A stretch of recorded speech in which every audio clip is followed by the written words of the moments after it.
morning sun rose slowly over the quiet village of Aloma. Birds chirped above the mud houses, and smoke curled from tiny cooking fires. In one of the compounds near the river, a young girl named Noma tied her hair into a bun and wiped sweat from her forehead. Noma was known for her beauty, her kindness, and her laughter.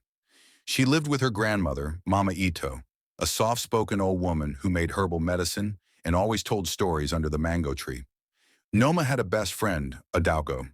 They had grown up like sisters, eating from the same plate and sleeping on the same mat when the moon was full. But sometimes, even in the quietest places, darkness hides in smiles. Noma had just finished washing clothes at the stream when she noticed Adaugo staring at her differently.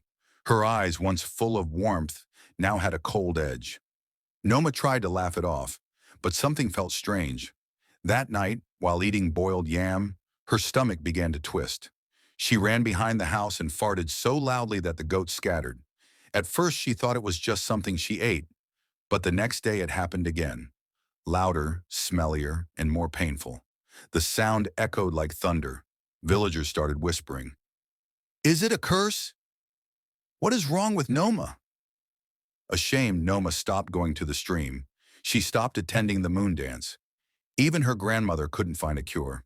She tried bitter leaves, red pepper tea, and even called the priest from the next village. But nothing worked. Noma began to wonder if she had offended the gods. At night she cried silently, holding her belly as it rumbled like a storm. Adaugo visited less often, but when she came she always smiled too much. Her eyes sparkled, but her words were sharp like razor leaves. "Maybe you ate something evil," she would say. But one day while Adaugo was leaving, Mama Ito stood at the gate and watched her. "That girl," she whispered, "her shadow is not walking with her." Noma's suffering grew worse. She couldn't walk far without passing gas. The villagers laughed. Children followed her chanting songs. She became the talk of Oloma. Some said she was cursed by river spirits. Others said she brought shame. Noma lost her joy. Her reflection in the water no longer smiled back. One evening, while crying under the kola tree, an old mad woman from the forest came to her. She wore cowrie shells in her hair and carried a crooked staff. "Child," the woman said, "you carry a stink not from food but from betrayal." Noma wiped her tears. "I don't understand." The woman pulled out a small gourd. "Someone close to you has poisoned your breath with jealousy." Then she vanished. Noma ran home, breathless, and told Mama Ito everything. Her grandmother's eyes widened. "There is a type of spell," she said slowly, "called ofufe ikpu, the curse of shame. It makes the victim's body betray them in public, to make them a joke." Noma trembled. "Who would do that to me?" Mama Ito didn't answer, but her eyes narrowed.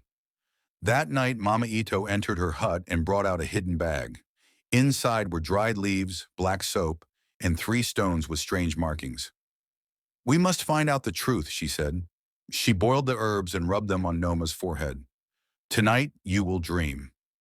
Noma fell asleep on a mat under the stars. In her dream, she saw Adaugo standing by the river, holding a small clay pot. She was chanting words that Noma could not hear. A dark mist surrounded her. Then Adaugo smiled and threw something into the water. Noma woke up screaming. "I saw her," she whispered. "It was Adaugo. She cursed me." Mama Ito sighed. "Then we must go see the Eye of Omu." Omu was a forbidden village, hidden deep in the forest. Only those with brave hearts or troubled souls dared go there. It was said the Eye of Omu could see through lies and reveal true hearts. Noma and Mama Ito packed food and set out at dawn, past the talking trees and the whispering rocks. They reached the eye after 2 days. An old priestess sat by a fire, blind but powerful. She touched Noma's hand and gasped. "You carry a curse of envy. It was planted by one who drank from your cup but spat in your name." The priestess gave Noma a carved ring and a leaf soaked in ash. "Wear this and return to your village. But beware, the one who cursed you will try to finish what she started." Back in Oloma, Noma wore the ring. Her farts lessened but did not stop. Adaugo came with soup and fake smiles. Noma stared at her, trying not to cry. "Why did you do it?" she asked. Adaugo blinked, then laughed. You were always the golden one. Everyone loved you, but now they laugh at you. Noma stood. I still have one thing you don't. A clean heart. Adalgo's smile faded. You think that will save you?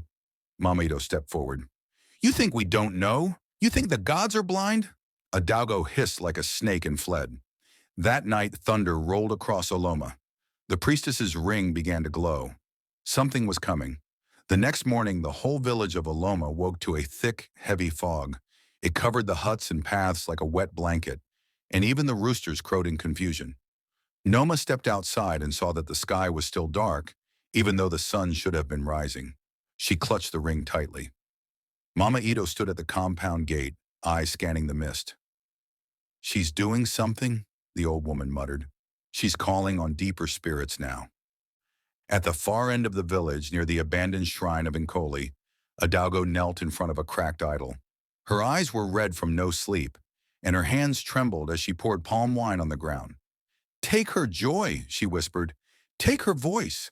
Let the whole village turn their backs on her. Suddenly the air grew hot. The fog shifted, swirling around her. A whisper answered from the trees. But you will pay what you owe. Adalgo jerked up, frightened, and ran back toward the village, her wrapper dragging in the mud. Meanwhile, Noma sat inside Mama Ito's hut, trying to eat a little ogi. But her stomach twisted again. Another loud, shameful fart escaped, and she threw down the bowl in tears. Why me? She cried.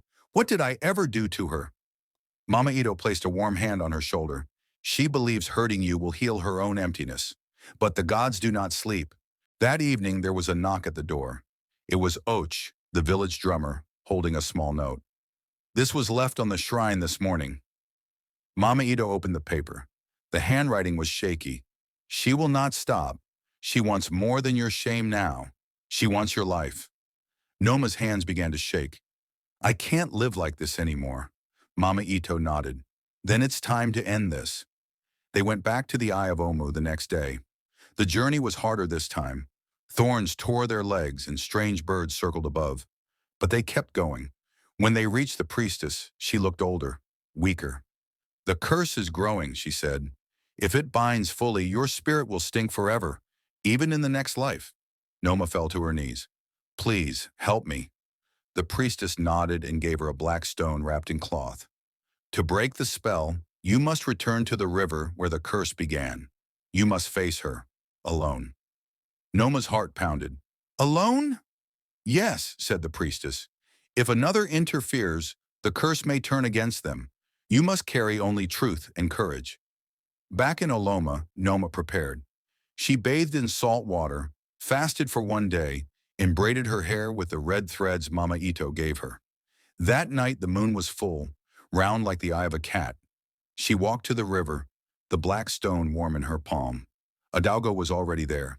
She wore white, and her face was painted with ash. Her eyes glittered with something sharp. So you came. I want peace, Noma said. Peace? Adalgo laughed, loud and bitter. You want peace while I drowned in your shadow? You had everything. The boys chased you. The elders praised you. I was just your shadow. I loved you like a sister, Noma said softly. Then why did I always feel invisible? Adalgo's voice cracked. She raised her hand. Something dark coiled in the air. A mist like smoke, but alive. Noma held up the black stone. The mist shrieked. Suddenly the river boiled, and the wind howled like a spirit. The ground split beneath them. Adalgo screamed, the ash on her face burning. What did you do? I returned your gift, Noma whispered. A bright light flashed and everything went still. When Noma woke, she was lying beside the river. Her stomach was calm. No more twisting, no more shame. She breathed deeply and cried. But Adalgo was gone. Not a single footprint, not even a thread from her wrapper. Back home, Mama Ito wept and hugged her tightly. You came back, she whispered. For the first time in weeks, Noma smiled. The next day, she returned to the stream. The women stopped to greet her. The children ran beside her. Even the birds seemed to sing her name again. But that night under the mango tree, Noma had a dream. Adalgo stood on a cliff, her eyes hollow. You broke my spell, she said, but you didn't break me. I'm not done yet. Noma woke up in a cold sweat. The peace wouldn't last. Something worse was coming. The next few days in Aloma felt like peace had finally returned. The sun rose brightly, the birds sang sweet melodies, and Noma's laughter came back little by little. She fetched water without fear, and her belly was calm. But behind her smile was a deep fear. The dream of a Dalgo still haunted her. Mama Ito noticed.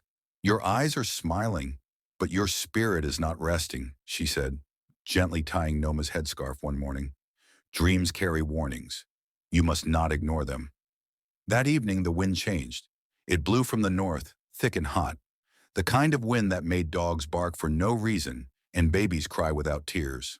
A chicken dropped dead in the square, then another, and another. The elders gathered under the king tree and muttered prayers, but the sky only grew darker. Noma sat under the mango tree with her hands folded. Her fingers played with the black ring the Eye of Omu had given her. Suddenly, her eyes rolled back. Her body went stiff. Mama Ito screamed and ran to her. Noma's mouth opened and a voice came out, but it wasn't hers.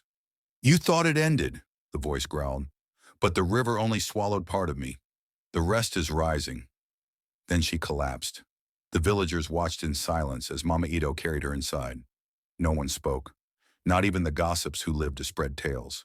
That night, a thunderclap shook the village even though the sky was clear. Then strange footprints appeared around Mama Ito's compound. Long toes, clawed heels, not human. At dawn, Noma awoke. Her eyes were dull. She whispered, she's not in the world of the living anymore, but she's not dead either. She's in between. She looked at her grandmother, trembling. A Dalgo went to a forbidden realm. Mama Ito gasped. No one crosses that place and returns the same. They went to the hut of Izeji, the oldest man in the village, who never spoke unless the matter was grave. When they arrived, he was already waiting. I saw the signs, he said. A Dalgo has joined the Dark Ones of Neti Forest. She gave part of her soul for power. She's no longer your friend, child. She's a spirit walking with skin. Noma's heart sank. Then how do I stop her? Izeji turned to a calabash filled with dark water. To stop a spirit that walks, you must bind her in both worlds. How?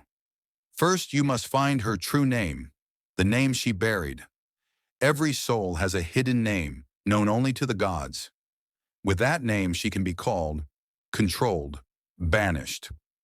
That night, Noma sat with Mama Ito beside a fire. What if I can't find it? She whispered. What if I'm not strong enough? Mama Ito smiled faintly. Strength isn't in shouting. It's in standing when fear tells you to run. The next day, Noma left for the forest of forgotten names. She walked alone, holding only a calabash of salt water, a gourd of kola nut, and a prayer whispered from the heart. The forest greeted her with silence. No birds, no wind, only eyes watching from the shadows. She walked for hours until she found a tree with bleeding bark. There, a voice said, to find her true name, you must offer something dear. Noma trembled. What do you want? Your laughter, the voice whispered, the sound that makes others love you. Noma hesitated, then nodded. A warm tear rolled down her cheek as she felt something leave her. Her chest felt hollow. A scroll appeared before her, floating in the air. On it was written, Obianuju. She gasped. A Dalgo's hidden name. Suddenly the wind screamed. The trees shook. The scroll burned and vanished, but the name stayed in Noma's mind like a fire. She ran. Back in Oloma, she told Mama Ito. Obianuju, she said. That's her real name. Mama Ito's eyes widened. Then we can summon her shadow. But be warned, if she hears her true name, she will come with rage like no other. Noma prepared a circle of chalk, palm oil, and 3 feathers from a black hen. At midnight, she stood inside and whispered, Obianuju, Obianuju, Obianuju. The wind howled, the trees bent, and then she appeared. But this time, a Dalgo's eyes glowed red. Her skin cracked like burnt earth. Her mouth opened unnaturally wide. You dare call me by that cursed name? She screamed. Noma stood firm. You can't run from it. You buried it, but it still belongs to you. A Dalgo roared. The ground trembled, but Noma raised the black ring. I bind you, Obianuju, by the name you hid, by the truth you feared. A bright light exploded from the circle. Adalgo screamed, but not in pain. She laughed, and the light vanished. You think that was my only name? She whispered. Then the wind stopped. Noma collapsed, and the night fell silent. Noma lay still on the ground, her chest rising slowly with each weak breath. Mama Ito rushed to her side, clutching her hand. Noma! Noma! Wake up! But Noma's eyes did not open. Her body was warm, but her spirit had left. The circle on the ground began to fade, and the feathers turned to ash. Something had gone terribly wrong. Deep inside her unconscious mind, Noma was trapped in a gray world, a space between the living and the dead. She walked through a misty field where voices echoed. Cries of regret, whispers of betrayal, songs of forgotten children. Then out of the shadows came Adalgo, or rather what was left of her. Her face had changed. It was cracked like a broken mask, her eyes empty, yet full of fire. You wanted to save me, she said, stepping closer. But I don't want to be saved. Not anymore. Noma stood firm. You wanted to destroy me because of jealousy? But look where it brought you. You don't even remember who you are. I remember, Adalgo hissed. I remember being in your shadow. Always second. Always nothing. No, Noma said gently. You made yourself nothing by choosing hate. You could have been everything with me. Adalgo's hands shook. Stop it. No, Noma said. I forgive you, Obianuju, and I release you. Suddenly, a great wind tore through the mist. The ground beneath them cracked. Adalgo screamed as the wind pulled at her, lifting her like a leaf. No, she cried. I'm not ready. You must rest, Noma whispered, a tear falling from her eye. With one final scream, Adalgo vanished into the mist. Noma gasped and opened her eyes back in the real world. Mama Ito was crying with joy. You're back, she said, hugging her tightly. The sky above Aloma cleared for the first time in weeks. Birds returned. The air smelled of rain and mango blossoms. Peace had come. The villagers gathered and welcomed Noma with songs and dancing. The king himself declared a day of celebration in her honor. For bravery, for light, and for forgiveness, he said. But Noma didn't feel proud. She felt grateful. Grateful that the pain had not turned her bitter. Grateful for Mama Ito. And even in some strange way, grateful for Adalgo, who reminded her how easily love can turn to hate when we lose ourselves. That evening, under the mango tree, Noma stood before the village children and told them the story. She told them to choose kindness, even when it hurts, to love, even when others don't, and to always stand for what is right, even if they stand alone. As the fire crackled and the stars sparkled above them, she smiled softly and said, Let this story remind you that no matter how dark things become, the light inside you is stronger. And for more powerful African stories like this, real tales that reach the heart and dance with your spirit, subscribe to African Folktales OG on YouTube. You'll laugh, cry, and learn, because our stories are medicine. Don't miss out. Hit that button now and join the fire circle. The children clapped, the elders nodded, and somewhere in the wind Noma heard a whisper, not of fear, not of pain, but of peace.